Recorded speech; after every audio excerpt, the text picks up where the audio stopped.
Hey guys, welcome back to another video, where today I'm going to show you something a little bit different than what I normally do. So behind me is this piston door right here, which isn't something I normally do, so you might be a little bit suspicious of what I'm going to be doing here already. But basically, this is the Imposdoor, and you'll see why it's called that in a second.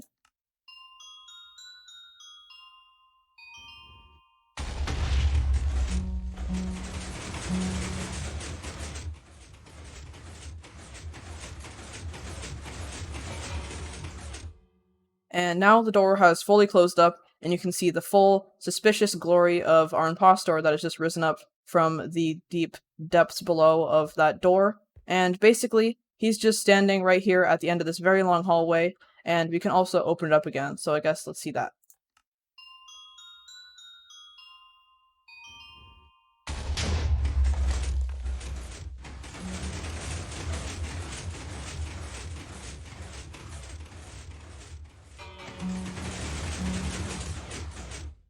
And as you can see, the door has opened up completely perfectly, and the imposter has gone back down to the depths of its place underneath this doorway right here. So as you can see, this little building right here, I've tried to theme like the little hallways in Among Us. So we have these hallways right here, and also this is the like doorways in Among Us that the imposters can close.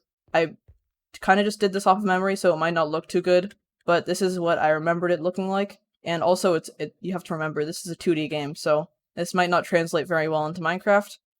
So now that I've shown you the door itself, I'm going to try to briefly explain how this thing works. But if you'd like to look at this thing in more depth, then you can use the world download, which will be linked in the description below. So basically, the first thing you have to do when opening this is move these blocks out of the way so that the flying machine down here, which has our imposter attached to it, can get up and through this doorway. So the way we do that is we activate these triple piston extenders right here, which will get all of the blocks just barely out of the way of this flying machine so that nothing breaks.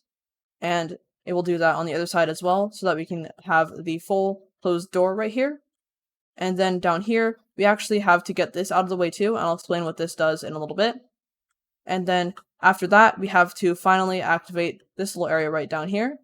So the first thing that this little circuit does is it will activate these sticky pistons, which will pull out these blocks which are between the legs. And the reason we have these blocks here is so that we can conceal these slime and honey blocks once it gets up to the top. But the reason we pull these back is because a little bit later we activate the flying machine, and if we had these blocks just sitting here, it would be above the piston push limit, just barely. So basically, we get them out of the way so that the flying machine can actually move upwards. And then once the flying machine starts moving, these observers will detect it. These pistons will get powered and they will push these blocks back, but by that time, these slime blocks have already moved upwards, so they won't get stuck on anything, and instead, they'll wait for these slime blocks to come up, and these will pick them up and bring them up to the top. But obviously, that's not in between the legs, so once they get up here, that's what this thing's purpose is. So basically, it will extend these blocks out so that we can have them out of the way for once this comes out, and then it will push them up and push this piston up right here. So it's basically a little double piston extender attached to this double piston extender. And then it will push the blocks all the way up here, so they are right here. And this is where the in-between of the imposter's legs would be, so that we can conceal any slime and honey blocks that would be connected to this thing otherwise. But once we've done that, that's basically the whole door closed. So I'm just going to show that real quick. So basically, the triple piston extenders activate, this moves out of the way, and the flying machine comes up. And then this block, which is stuck down here, will get pushed up by this double piston extender. And that's that for the closing of this thing. But obviously, this has to open as well. So basically how that works is instead of just activating these triple piston extenders first, because obviously if we did that, it would just crash straight into the side of the flying machine, we have to wait a little bit, and that's what this pulse extender does over here. So we wait a while for the flying machine to get back down and then close this back up. But that's not all there is to it, because we have to bring these blocks down, and that's what these do over here. So this is basically another double piston extender. So this right here is a double piston extender connected to a double piston extender, which is activated by a double piston extender. So there's a lot of double piston extenderception going on here.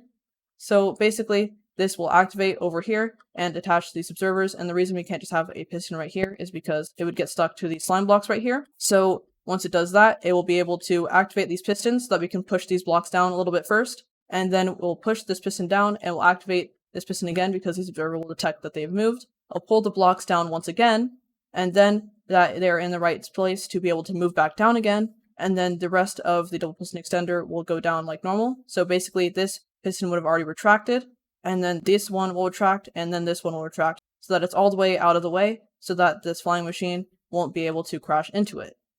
And then after that, we have to activate the flying machine over here. We can't just activate it the normal way like we did down here, because there's some oddities going on with how this flying machine works, and I don't really know exactly why this happens, but basically we have to activate the flying machine parts at a little bit of delay.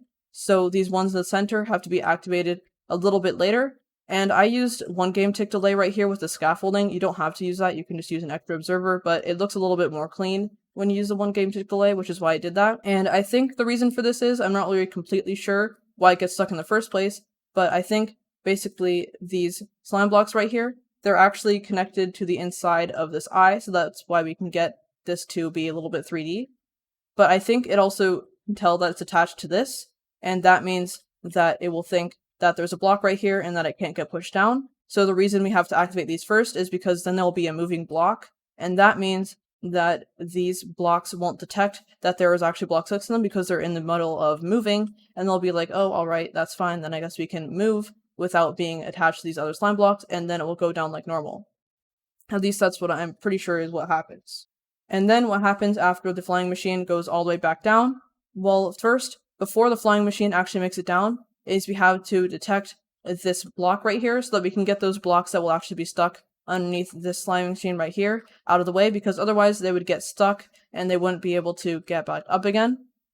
So how we fix that is we push them out of the way once they come down, and then push them back in between the legs again like they were before when they were in the area originally. And then we basically just leave them there for the next time, and then it's reset like normal.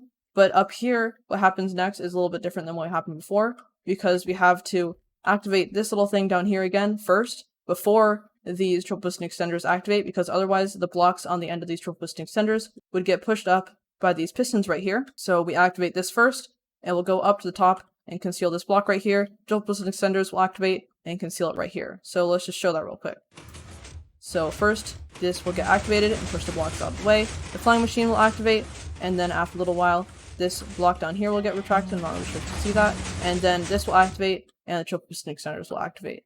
It's pretty hard to see when it's moving so fast, but I tried to make it as fast as I could because obviously I don't want to be sitting there waiting for a really long time for the store to open and close. But you might have noticed that in the beginning when I opened the store that there was some music before it opened. So I'm going to briefly explain how that music works.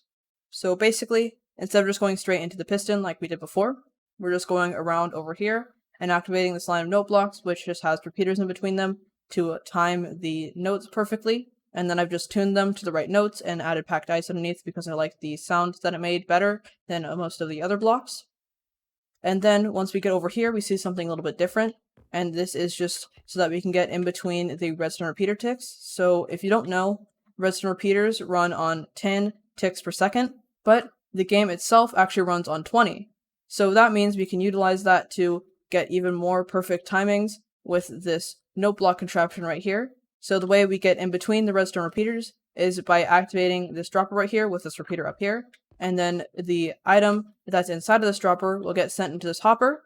And then 7 ticks later, not 7 redstone ticks, 7 ticks. So that's an odd number, which means that it would be equivalent to 3.5 redstone ticks. So that's actually in between what would be 3 and 4 repeaters. But once this activates, it will deactivate this comparator for 7 ticks, and 7 ticks later it will activate it again, which will activate the note block. And that way we can get in between this repeater delay so we can get the perfect timing for our 16th notes at the end. But there was also some TNT effects, so I actually went the extra mile here, and instead of just using normal note blocks, I went with TNT minecarts. And the reason there's normal TNT, and because that way I could use TNT dupers, is because of the fizzing sound that TNT makes. I didn't want that to be in the main thing. So basically, as soon as we press the button, it will activate a bunch of dispensers, so that way it doesn't get in the middle of your song. And it will dispense them onto these rails right here, and then at the perfect time over here, we actually had to use the odd delay circuit again over here. We activate the TNT minecarts, and then they'll drop down here, and because they fall on enough blocks, they'll instantly blow up, and they don't fizz or anything because they weren't activated by an activator rail or anything, they just fell down and blew up. So they'll drop them down, blow up, and they'll be at the perfect time so that you get the nice little tune of Monk Drip. But that's going to be it for this video. If you liked it, then please leave a like, and if you really enjoyed it, then please subscribe, and I'll see you next time. Bye-bye!